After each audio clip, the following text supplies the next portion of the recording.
जय हिंद दोस्तों, सैनिक समाचारों में आपका हार्दिक स्वागत है। सबसे पहले बात करूंगा हेडलाइंस की। आज प्रमुख 6 खबरें। सबसे पहले डीए-डीआर की फाइल अटक गई है दोस्तों। आखिर क्यों अटकी है, कहां अटकी, इसके बारे में बात करूंगा। यानी सरकारी कर्मचारियों के हाथ खाली, बोनस मिल गया लेकिन डीए और डीए का एरियर कब मिलेगा, इसके ऊपर खूब तड़ाके से खबर आई, हाहाकार है।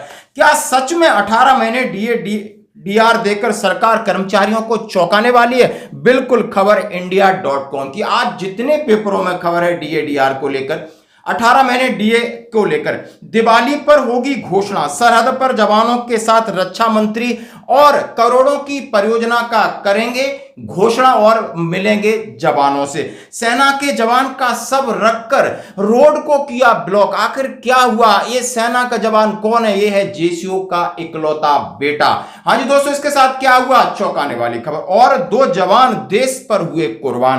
तो खबरें करते विस्तार से। सबसे पहले मैं बात करूंगा आखिर डीए-डीआर की फाइल कहां अटकी। जैसा कि अमर उजाला आज प्रकाशित कर रहा है कि डीए-डीआर कैबिनेट बैठक में सरकारी कर्मियों के हाथ लगी मायूसी, नहीं मिली महंगाई भत्ते की सौगात, करना होगा इंतजार। अब इसमें क्या क्या चीजें कवर की हैं कि आखिर क्यों नहीं हुआ, यानी जो कि 9 अक्टूबर को कैबिनेट बैठक में पूरा प्लान था लेकिन फाइल कहीं अटक गई, या सरकार पूरे महीने का ब्याज लेना चाहती। मतलब सरकार बाजार में इस पैसे को निवेश करती, हजारों करोड़ों रुपए का इंटरेस्ट लेकर के फिर कर्मचारियों को देती। इसके लिए केंद्रीय कर्मचारियों में कहां कहां रोष है और उन्होंने क्या क्या कहा है और आगे क्या संभावना है, इसके बारे में बात करेंगे। तो सीधा अमर उजाला जो अपना प्रकाशन में डाला उसने कि केंद्रीय कर्मचारियों को उम्मीद थी कि बुधवार को सरकार महंगाई भत्ता जारी करने की घोषणा कर सकती है। केंद्रीय मंत्री अश्विनी वैष्णव ने कैबिनेट बैठक के बाद प्रेस ब्रीफिंग में उसमें महंगाई भत्ते का कोई दूर दूर तक जिक्र नहीं किया।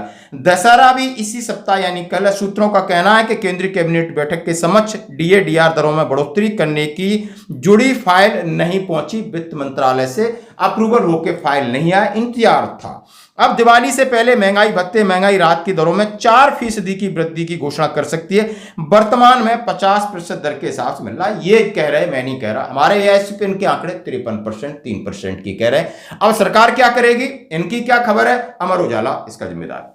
बता दें कि डीए-डीआर की दरों में बढ़ोतरी की घोषणा सितंबर माह में कर दी जाती थी। इस बार अक्टूबर भी आधा होने वाला, इन भत्तों की घोषणा अभी तक नहीं हुई है। 3 अक्टूबर को केंद्रीय कैबिनेट की बैठक हुई, उसमें कर्मचारियों को 78 दिन का बोनस की घोषणा हुई। अश्विनी कुमार ने बताया कि 2029 करोड़ रुपए बोनस की मंजूरी मिल गई है। इसके बाद केंद्रीय कर्मचारियों की आस बंध गई कि 9 अक्टूबर को होने वाली कैबिनेट बैठक में इसकी घोषणा जल्दी होगी। दोस्तों, दुर्भाग्य की बात है कि confederation of central government employ worker के महासचिव एसबी यादव ने 30 सितंबर को माननीय वित्त मंत्री सीता निर्मल के सामने अपना निवेदन प्रस्तुत किया था। एक एप्लीकेशन के जरिए कहा कि आपने अभी दिवाली और त्योहारों का सीजन है, इसमें आप बोनस और डीए-डीआर की बढ़ोतरी एरियर का भुगतान करिए ताकि केंद्रीय कर्मचारियों और पेंशनर उसकी दिवाली मन सके। दोस्तों, एसबी यादव के अनुसार वित्त मंत्री को लिखे पत्र में कहा महंगाई भत्ता डीए-डीआर 1 जुलाई से दे। अभी तक इन भत्तों की घोषणा क्यों नहीं की गई? आमतौर पर सितंबर के आखिरी सप्ताह में कर दी जाती है। अक्टूबर के पहले सप्ताह में कर्मचारियों को 3 महीने का बकाया भुगतान किया जाता है।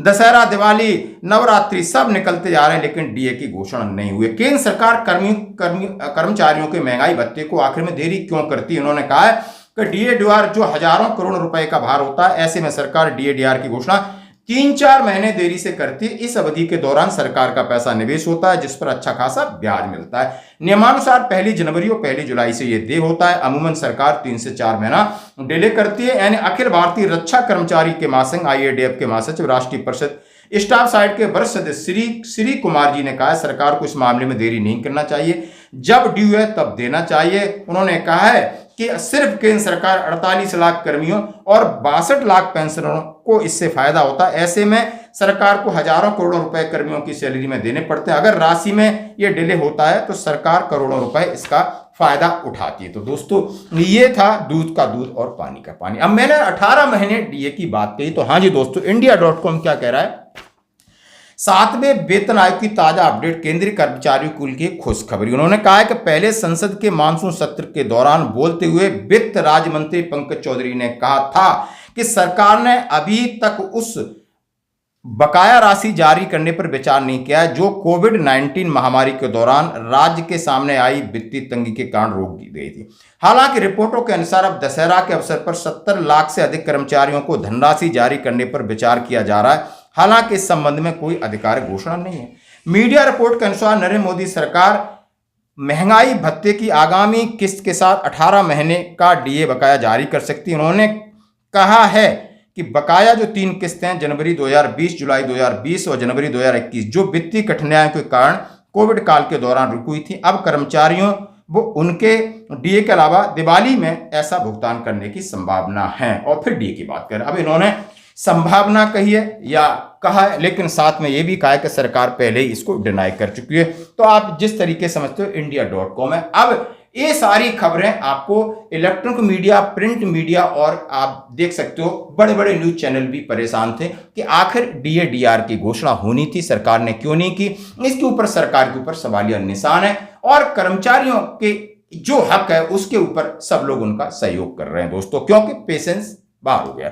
अब मैं बात करूंगा एक और बड़ी खबर की तरफ। हाँ जी दोस्तों, सरहद पर जवानों के साथ रक्षा मंत्री जी क्या देंगे संदेश। हाँ जी दोस्तों, जैसा कि मैं आपके साथ शेयर कर रहा हूं, चीन सीमा पर मिल रहे भारतीय सेना के टॉप कमांडर्स, रक्षा मंत्री जवानों के साथ मनाएंगे दशहरा। हेडलाइन आप देख सकते हो अमर उजाला की। उन्होंने कहा है कि इससे पहले सितंबर में सेना प्रमुख ने इशारा किया था कि इस साल होने वाली कॉन्फ्रेंस, यानी जितने बड़े कमांडर्स हैं, सीडीएस, तीनों आर्मी चीफ और बड़े बड़े जो भी सेना के बड़े अधिकारी हैं, उनकी जो कॉन्फ्रेंस है जो सालाना होती है, इस बार 2 हिस्सों में हो रही। एक हो रही है सिक्किम में और 2 होगी दिल्ली में। और वहां पर चाइना बॉर्डर पर सीधा जमीन के ऊपर से संदेश देना चाहते हैं रक्षा मंत्री। 1000 करोड़ रुपए के प्रोजेक्ट का वो घोषणा करेंगे, जवानों से मिलेंगे, दशहरा वहां मनाएंगे। सवाल है कि जवानों के दर्द को समझें रक्षा मंत्री जी, जवान को आखिर क्या चाहिए समझें। जवान को मोरल और मोटिवेशन के पीछे जो डिस्क्रिमिनेशन और ऐसी चीजें घटनाएं होती हैं, पुलिस द्वारा प्रताड़ित हो रहा है, तमाम ऐसी चीजें, वहां पर कोई ना कोई स्टेटमेंट देना चाहिए।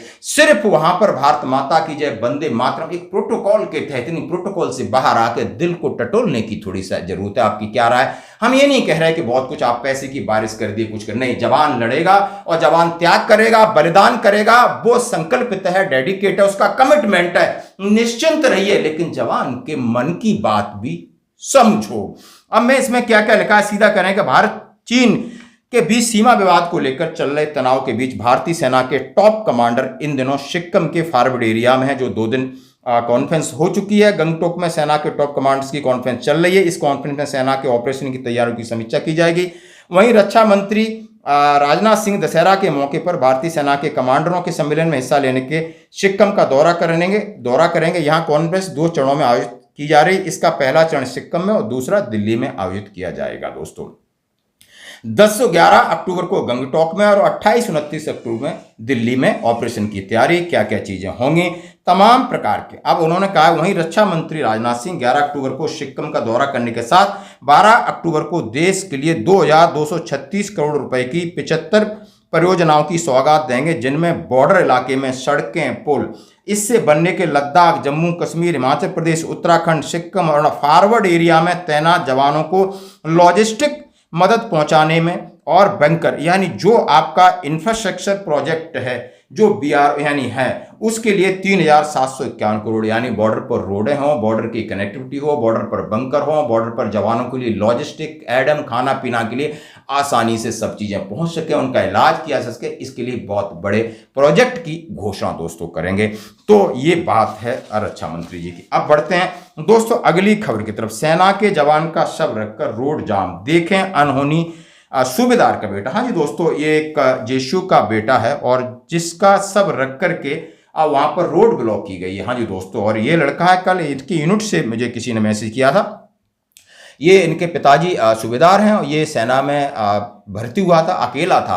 माँ को लगा कि नहीं अकेला बेटा है और सेना के अंदर जान की कोई गारंटी नहीं, तो इसको मैं लोकल डिस्चार्ज के जरिए घर बुला रही थी।